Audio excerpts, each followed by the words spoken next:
السلام عليكم.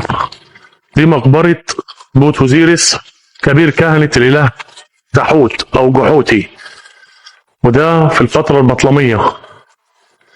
تمام كده. ده مقبرة ومعبد اسمها مقبرة أو معبد بوت أوزيريس. ده أبوه الكاهن الأكبر للإله جحوتي اللي هو اسمه سوشي، صح؟ سوشي ده كبير كهنة الإله جحوتي. ودي المقبرة والمعبد داخل طول الجبل، ودي المقاطعة ال15 لله تحوت أو لعبادة الإله تحوت أو جحوتي. تمام. دي مقبرة ومعبد جنائزي.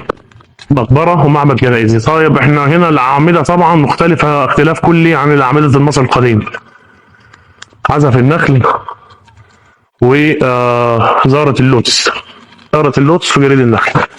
ده من الفترة البطلمية، اسمه بوت أوزيريس. طبعا النقوش موجودة.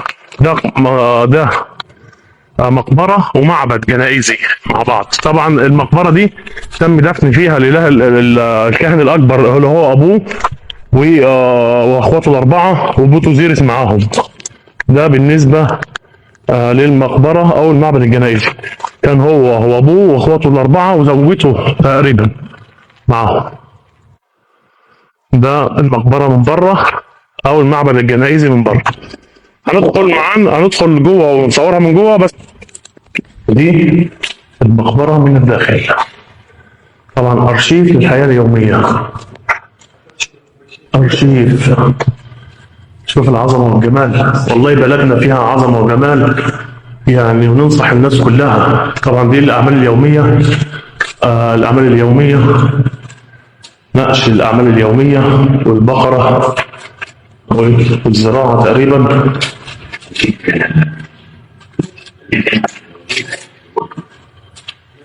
دي أرشيف كامل للحياة اليومية داخل المقبرة. اتفضل.